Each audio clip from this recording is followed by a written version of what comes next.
Grammy, man. Like, I don't care. I personally don't care what anyone wants to try to say. I believe you've been robbed of this for over the years. I think you should have got it from Illmatic. I think you should have got it, from the first album, Illmatic. I think even because I thought I got it mixed up with Stillmatic, and I was just, but even then, you should have got it with Stillmatic, like, or even better yet, with Untitled, as we know, is the real name for that is NIGGA. So, like, real talk, like from that album itself, considering where we are now with everything that's been going on, that just goes to show you the breadth of how this man works. I mean, I can't believe they even didn't get a Grammy with Damian Marley. No, so that's crazy. It's crazy. But I think that's the one thing too. That's what makes him different, is that he's not looking for that. If it comes his way, oh well. Yeah. I mean, it's more about the substance in the music, because he's never been mainstream. I would say he's more mainstream now than he was in his earlier days. A lot of stuff was kind of under the radar. Like, if you were a hip hop head, you knew Nas. But if you were like more like popish, like into, like, let's say that days of Backstreet Boys, Britney Spears, people weren't fucking with Nas, you know? So now he's more out in the mainstream now, you know? He's been like a executive producing of shows and stuff like that. I know he was a part of the Get Down. You know, he played a role behind that. So now he's out there, you know what I mean? So yeah, I'm happy he finally got it. But I think if you think about it, at the end of the day, he's not all about those trophies. He's just about making good music and giving it to the fans, and that's it. Yeah, that's true. I mean, like, he's never had a thing for it. I guess this is a problem being on the other side of the glass and being a fan.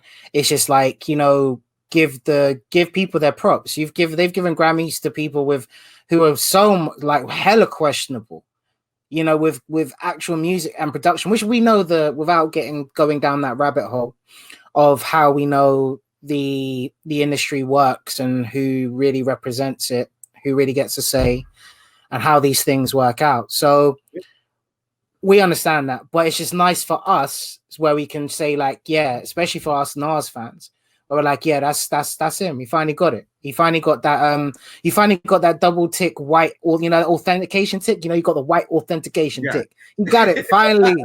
Right. You finally got it. You know, but he still hustles and does what he does. Like, and you just gotta appreciate it.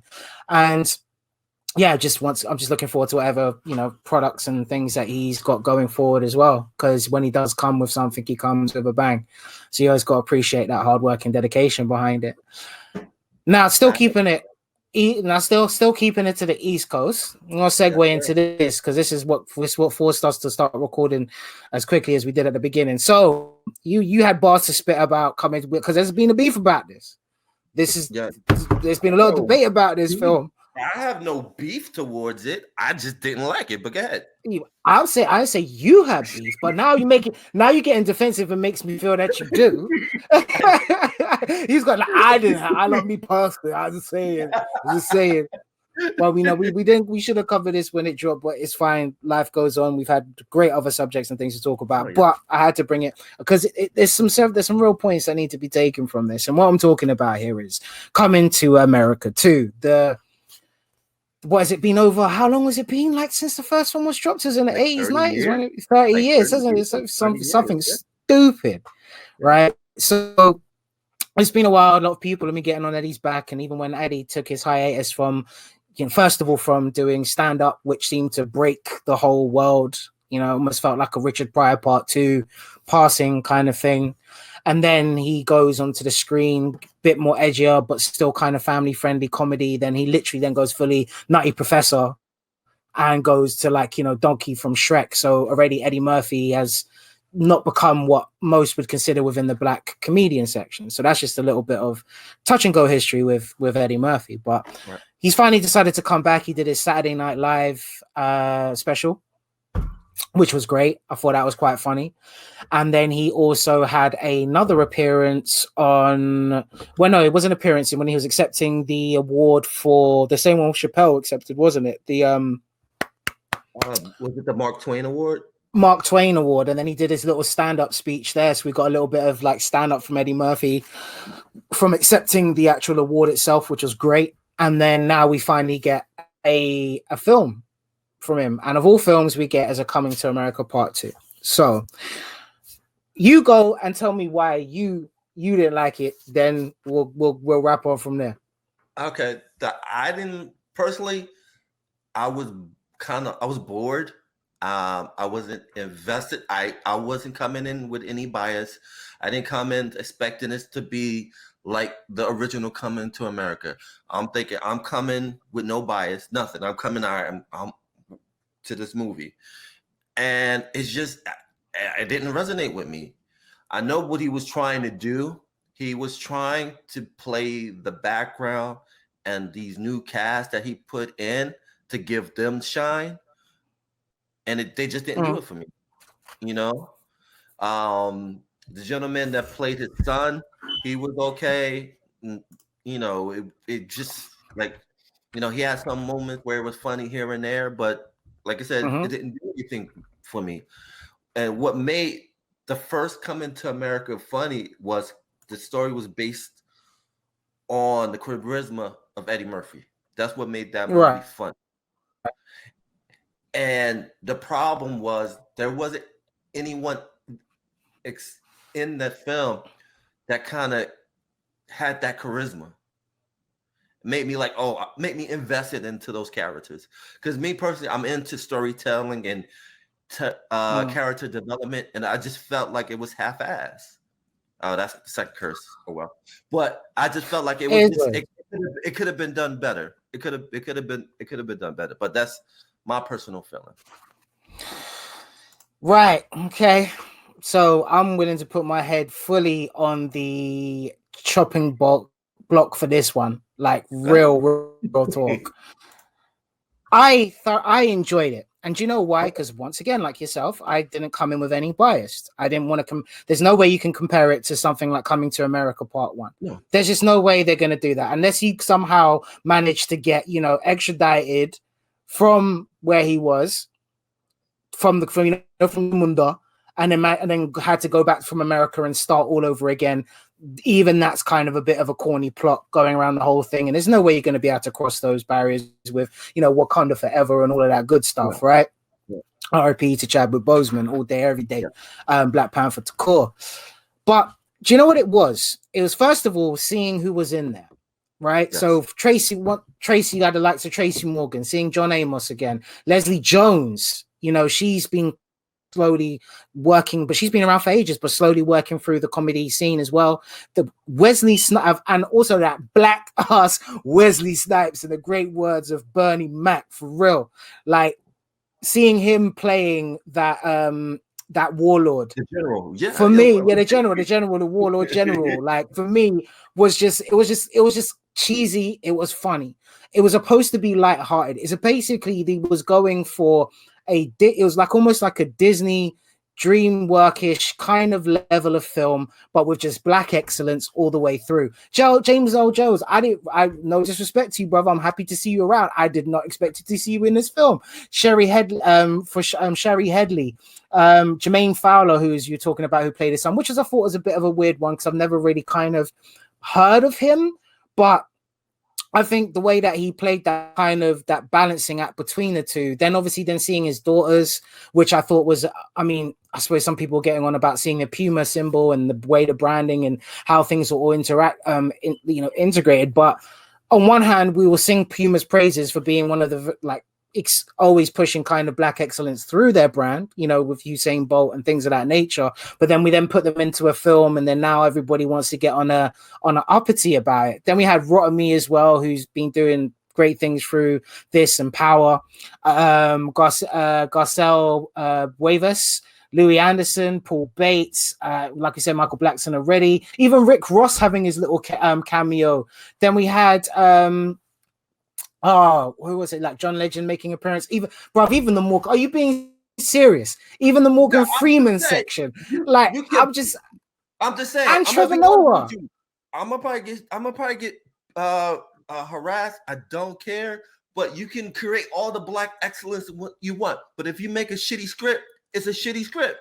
But what was it that you found? What were people expecting? The worst thing was I was expecting nothing but cheese, bruv. Like throughout the whole thing, I was expecting nothing but that. It's coming to America. It's supposed to be a it's supposed to be a heartfelt kind of basic story. I mean, even the little comedy spurts, okay, yes, there could have been bits that were tuned up just a touch bit, but even seeing the barbers come back, the fact they even do make a quick stop. But even like the relationship of him being, you know, guided down, because damn, I'm forgetting her name literally. What's the girl's name? The singer as well. I forget the one who was supposed to be Wesley Snipes' daughter. Tiffany. Yeah. Is it Tiffany? No, it's not Tiffany Tennell. It's not Linnell. Like, no, it was obviously not Linnell. Just trying to find her. I forget. Get it right before we. Yeah, obviously start spitting off bars and such. We'll keep. Well, okay. Well, if it comes back to me, sorry, lover. If it comes back to me, it will come back to me. But even then, I like the fact of how, you know, him even coming. It's just like so many different underlays to the whole thing, which for me worked. It was one of those ones where you can just sit down and watch. You don't have to expect like an amazing script that's got so many different bits and bobs. It's just a funny collection of people that Eddie Murphy obviously heavily respects, giving a new chance to, showing respect and homage to other people. But for me personally, I was laughing pretty much throughout the whole thing. And I've seen worse films that get a higher praise. That's all I'm saying. I've seen much worse films. And if it's white people, it's fine. But for us, we the worst. Because I've seen a lot of people when it first came out, oh, this movie's caca. Oh, this was poor. Oh, this is a pile of blah, blah, blah, blah, blah. But, you know, for me, the way that I look at it is we allow so much more other stuff to pass and we don't say jack diddly about it. Real talk. I'm the exception to the rule, man. If it's, oh, my bad. It's Tian Taylor. Tian Taylor, that was her name. Yeah, thank you. Sorry, T. Taylor. But, I'm an exception to the rule. If it's not good, I'm gonna say it's not good, regardless who directed it or who's in it. If it's bad, it's bad. And I feel too, it being the movie was it PG-13? Being that it was PG-13, there's certain things you couldn't do in that film that you could do in the first film. You know what I mean? Yeah. You know, you try to make it like almost like a Avengers style movie where you try to fit everything in, but stay in that PG-13 parameter, which I think hurt the film. Me personally, that's how I felt. That's fair.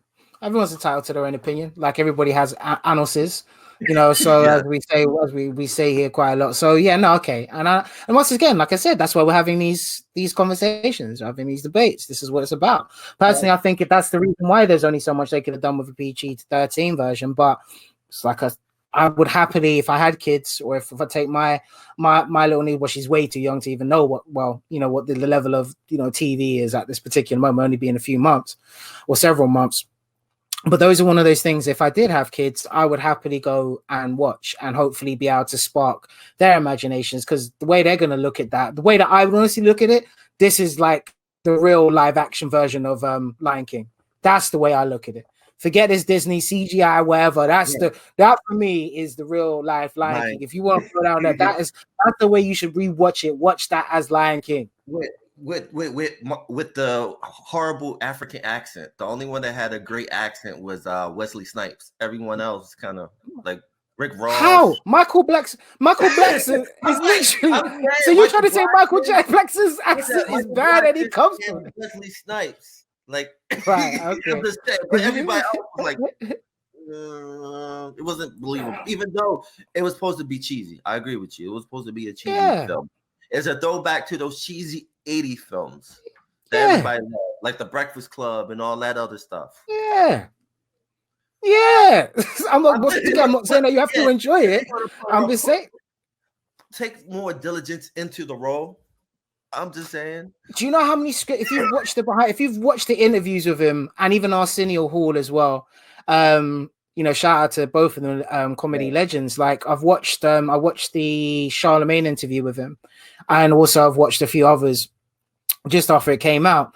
And the reality of the situation is, like they said, they've had scripts coming at them left, right, and center over the years. So we could have got something that was a lot worse. So let's never forget that. It did get a lot worse. I posted it on my social media. They actually had a pilot for a show called Coming to America. Oh, is it? Okay. Early 90s. And the starring role was Tommy Davidson. Okay. And it just was a plot pilot. And that was it. It never aired. It aired one time. And they're like, you know what? We can't do this. We can't mess with this. So they did try to do it. And Eddie Murphy was the executive producer. I will send you that link. Yeah, I will. And that's, there we go. So that just proves my point, right? So that once again just proves exactly what I just said. We could have got a lot worse that came out from what they've decided to do. But either way, it's good to see them all back on the screen. That's the way that I look at it. And I guess it's just like with Eddie, he's just done his own thing. And I think that's what we always will look up to these people, because we're not in the same realm, or people are trying to achieve the same thing. So this goes back to the whole pedestal situation for me. And it's like, even when we're doing this now, podcasting's become viral effectively. Pretty much everyone and their grandmother's got a podcast now. Everyone feels that they've got something great to say, which, you know, you could tap into woke culture and then cancellation culture. There's a whole heap of things kind of presenting themselves. But either way, though, it's just encouraging also the fact that they haven't given up. They still think about, you know, what the fans want, but they're still able to look after themselves. So I guess if I'm just trying to say anything with this kind of mini rant that's all over the place, is as much as you want to achieve fandom or not necessarily fame, because like most people say, I want the money, but I don't want the fame. It depends on what route you go to. Just look after yourselves. You know, because funny enough, I think it was Drake in his Lemon Pepper freestyle. I've heard it, but I haven't really broken it down and analyzed it. But he does come out of a line which Charlamagne was going through the other day as well on the Brilliant Idiots podcast. Is, you know, you're famous, but I don't know what you've done to achieve your fame effectively. So what do you do? What's your skills for you to have this fame, where you got people literally, you got a camera, you do something, comes viral, or maybe you say something and then all of a sudden your opinion matters, but there's no dexterity, there's no CV, let's put it like that. There's no back work to say, where was your building blocks, where did you stumble, where did you make up, what was the things that got you from here to A to B to C to D. And that's where, you know, you find it being a very very, very dangerous time now, I'd say, if anything, because I'd say even, you know, we've both suffered from mental health. Yeah. And we still are. It's not one of those things that goes and packs itself away. But I do think about that sometimes, you know, what would it be like to gain that level of notoriety? Not necessarily in a bad way, but you're now a household name where people look to you, or they will hear what you say, or, you know, they're always clipping at your heels, sliding in them DMs, you know, whatever way you want to put it. the price of fame and all that. But I guess what a lot of people forget is that we are people at the end of the day. And like they've brought up quite a lot, there's no training anymore like there used to be. You know, how do you speak to the public? How do you deal with animosity? How do you deal with even some cases rejection to over acceptance? The fact that doors are now opening for you, whether that's upstairs, downstairs, or behind. If you get what I mean by that, then we'll keep it at it. I'll keep it PG with this. But it's like, where do you go? But it's like, what happens when you go down that particular rabbit holes, you know? So I'm just saying to everybody, man, like it's great that we're all here and we're not having reliance on a lot of the studios and bits and bobs, but just look after yourselves for real, because people are savage. Real. And then quick shout out to Eddie Murphy, because he doesn't get a lot of appreciation. He got a lot of people jobs. He employed a lot of people for that sequel to Coming to America. I think it was like 600 people he employed. Damn. And then on top of it, you know, he launched a lot of well-known actors into the mainstream. You know, he put a lot of people on into his movies, like Cat Williams, the the names go on and on. Cuban Gooding Jr., the dude, he was out getting a haircut in the first coming to America. So he put a lot of people on. So he doesn't get the recognition for the great work he does behind the scenes by giving people opportunity. He gives them the opportunity, and then it's up to them to do what they need to do to go farther. So again, shout out to Eddie Murphy, and even Arsenio Hall when he had that show. He put a lot of people on. You know what I mean? So shout out to those brothers, man. And also, he was the key for promoting a lot of music back then. If artists needed to get their stuff out, you go into the Arsenio Hall show. You know, you have to be part of that generation to really understand that. I mean, now you don't need to, but yeah, Arsenio, he did a lot, man, for real. And yeah, exactly, Eddie Murphy. So shout out to the gods, man, the GODs, for real. Kings all day, every day, man. And also a quick shout out to the two more icons I want to say that don't get a recognition that they should get: Keenan Ivory Wayans as well as Robert Townsend, because back in the days it was Robert Townsend, Ivory Wayans, it was Paul Mooney, Eddie Murphy. They were like the Black Rat Pack. They were a clique. And seriously. And I know. For real. You know what I mean? If you go back to, what was it? It was Raw. You know, they played a critical role in that film. You know what I mean? And so, and they did their own thing, but they created this platform for Black excellence in comedy. So shout out to them too. Yeah, for real. And also to the whole Wayans family, all seven here. You guys literally don't be a menace to South Central whilst drinking your juice in the hood is still my favorite film of all time. And yes, everybody heard that right. I don't care what you call that is my personal, not comedy, just bare grits favorite film of all time. It's something I could always laugh at, something I could always resonate with. Just amazing cast and crew. Then I've actually getting into going through In Living Color, finally managed to find that somewhere, and I've just been watching that. Like, I mean, Keenan Ivory Wayans put on so many people. Like him, even Jamie Foxx was already working the circuit, but then he got his bit on season 3. Jim Carrey, with the hire Jim Carrey, turns out like they did, and Jim Carrey became the iconic person as we all know him today. He even put his brother Sean, and this is before Marlon was even anywhere near this stuff, as SW1 and the SW1, and then the Fly Girl. Oh my god, I'm not even gonna lie to you, there must be something wrong with me, right? There has to be something wrong with me, because I'm watching these things. I know they are not the same age as they were now, but I'm watching the Fly Girls and I'm thinking to myself, if I was growing up in them times and I was that age, and I would be fiending over the Fly Girls. But this is also because I saw some back scene footage as well. And the fact is, I didn't realize that the Fly Girls also like literally influenced the whole movement of that kind of combination hip hop dance that we've come to know now. So where you see that boom through the 90s to noughties, that's all because of that show In Living Color. Yeah. Living Color just and I still that it's hilarious. I'm not gonna lie. Like Men on Film is still like one of my favorite sketches ever. You know, Z Snap. I'm just saying, you guys. Oh my god! Like literally, just absolute comedy genius, man. Like hands down. And I'm gonna get in trouble for this, and hopefully I'm not gonna even cancel him. But I love the handicap man, the superhero handicap man. Oh my god! Yes. Oh my word, bro! And the fact just falls out the window to fly. Yes. Dude, I really wanted an animated series of that, dude. Seriously, I wanted an animated series. Homie, I wanted was homie. But back then, I really wanted like a movie. You know how we have Blank Man? I wanted that, man. What I wanted is Homie the Clown. Homie don't play that. I love it. Homie don't play that. What about the Head Man? Where he just the head and just the feet.